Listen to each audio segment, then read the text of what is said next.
सदैव मेरे निकट रहेंगी आप माँ। जब तक मैं न कहूँ आप मुझे छोड़ के कहीं नहीं जाएंगी माता। वचन दीजिए मुझे। मुझे अपने निकट रखने के लिए कठोर नियमों का पालन करना अनिवार्य है पुत्र। मेरा स्थान सदैव स्वच्छ रहना चाहिए। मदिरापान, मांसाहार मुझे रुष्ट करते हैं। मेरा भोग निर्मल होना चाहिए।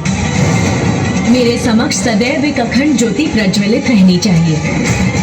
यदि मुझे रखने में अशौच हुआ तो मैं उसी क्षण लौट जाऊंगी। मैं सभी नियमों का पालन करूंगा माँ। सावधानी से स्वच्छता का ध्यान रखूंगा माँ। आप बस मुझे वचन दीजिए माँ। तथास्तु, तथास्तु, तथास्तु। धन्यवाद माता। छीन लिया मैंने देवताओं से श्री को। स्वर्ग वैकुंठ देवता श्री विहीन हो गए हैं। महाराज अंधकासुर, कैसे भीषण अपराध कर रहे हैं आप। माता लक्ष्मी को पुनः उनके स्थान वैकुंठ जाने दीजिए। स्वर्ग एवं अन्य लोगों को श्री युक्त होने दीजिए। अन्यथा ये तुच्छ बालक प्रथम पूज्य गणेश आपको चेतावनी दे रहा है। परिणाम अत्यंत भयंकर होगा अंधकासुर जी। बालक बस। देवताओं की ये गीदड़ भपकी मुझे मत दो तुच्छ बालक। बालक इस बात को मुझसे नहीं बोल सकता।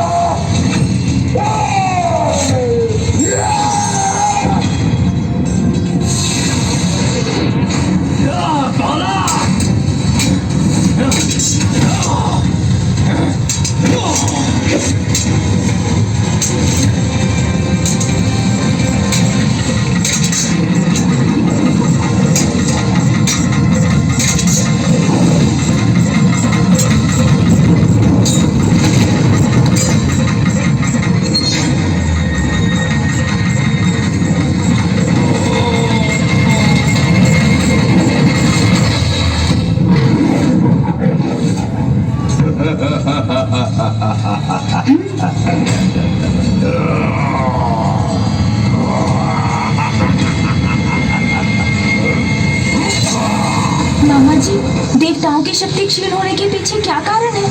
हम असुरों को पराजित क्यों नहीं कर पा रहे हैं। देवी लक्ष्मी के प्रस्थान से भाग्य ने भी हमारा साथ छोड़ दिया है और हमारी शक्तिहीनता स्पष्ट दिखाई दे रही है। भीतर से खोखले हो चुके हैं हम। ऐसा लगता है ज्येष्ठा अलक्ष्मी की छाया पड़ गई है हम पर, जो दरिद्रता और दुर्भाग्य की प्रतीक थी। अर्थात ज्येष्ठा मामी जी के विपरीत है। जहाँ ज्येष्ठा का वास होगा वहाँ माता लक्ष्मी नहीं रह सकती, किंतु यदि उन्हें यहाँ ले आए तो। अद्भुत है तुम्हारी बुद्धि और तुम्हारी ये युक्ति। तुम शीघ्र जाकर ज्येष्ठा को लेकर आओ। मूषक जी शीघ्र आइए।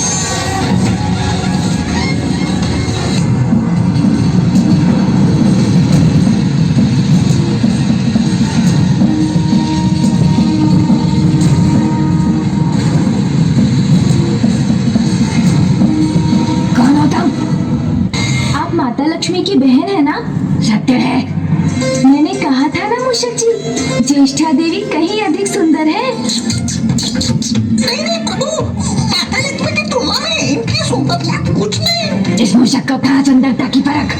सभी को लगता है कि मामी देवी लक्ष्मी अधिक सुंदर है।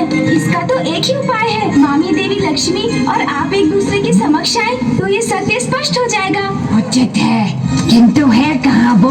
मैं आपको वहाँ ले चलता हूँ। पुत्र गणेश, प्रणाम मामी जी। ज्येष्ठा मौसी, मैं जानता था आपका सौंदर्य अद्भुत है। तो मैं जानती हूँ, ज्येष्ठा हूँ मैं। किंतु उसे प्रमाणित करने के लिए आपको मामी जी के साथ खड़ा होना होगा। इसमें किस बात का संकोच? नहीं दीदी, ये क्या कर रही हैं आप तो जानती हैं कि जहाँ अशौच है मैं वहाँ नहीं रह सकती। अच्छा, वैकुंठ तो पूर्व से ही तुम्हारा ही है लक्ष्मी, तो पाताल पर मेरे अधिकार को स्वीकार करने में तुम्हें इतना कष्ट क्यों हो रहा है? और वैसे भी मेरे स्वामी ऋषि सब यही हैं। मेरा आवास है पाताल। दीदी आप चाहती हैं तो मैं चली जाती हूँ।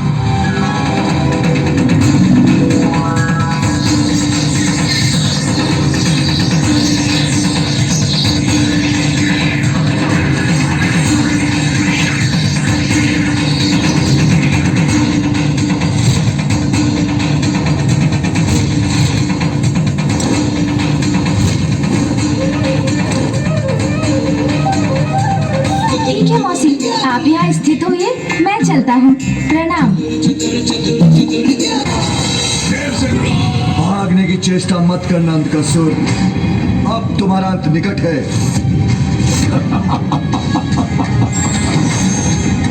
असंभव, महादेव, आपने कल्पना भी कैसे की कि मेरा अंधकासुर का अंत आप इतनी सरलता से कर लेंगे।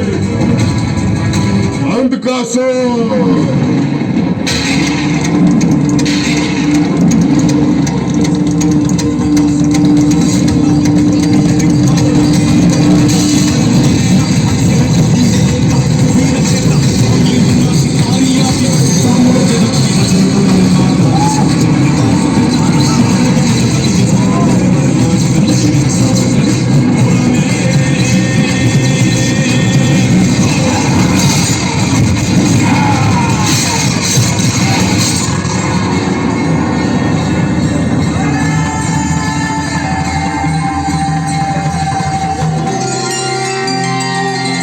माता, आपके लौटने से हम पुनः शक्ति संपन्न होकर विजयश्री होने लगे।